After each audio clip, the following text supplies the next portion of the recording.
সাকিবের জন্য দুঃখিত সাইদ আজমল। এমন বিদায়কে মেনে নিতে পারছেন না। চ্যাম্পিয়ন্স ট্রফির একক সত্ত্ব না পাওয়ায় ভারতের সমালোচনায় পাকিস্তানের সাবেক স্পিনার। সিলেটে কথা বলেছেন রেদওয়ান শোয়েবের সাথে।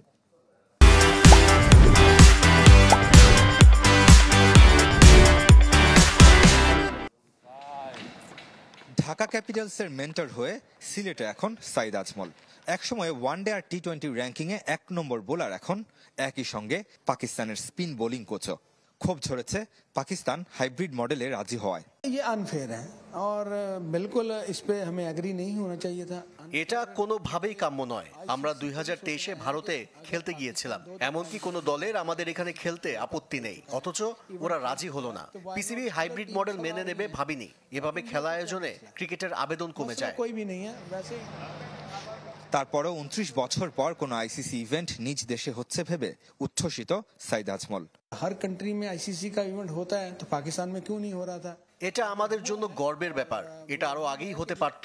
আইসিসির উচিত আমাদের এখানে নিয়মিত টুর্নামেন্ট করা। আমি নিশ্চিতভাবে বলতে পারি আমাদের আতিথেয়তায় সবাই মুগ্ধ হবে।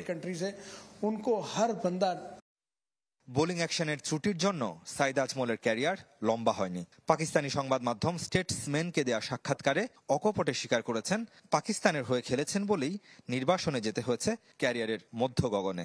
সাকিবের নিষিদ্ধ হওয়াকেও একই নিক্তিতে মাপছেন সাবেক এই স্পিন গ্রেট।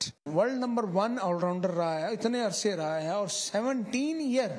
একজন ক্রিকেটার 17 বছর ধরে খেলেছে। দীর্ঘ সময় ধরে 3 ফরম্যাটেই বিশ্বসেরা অলরাউন্ডার ছিল।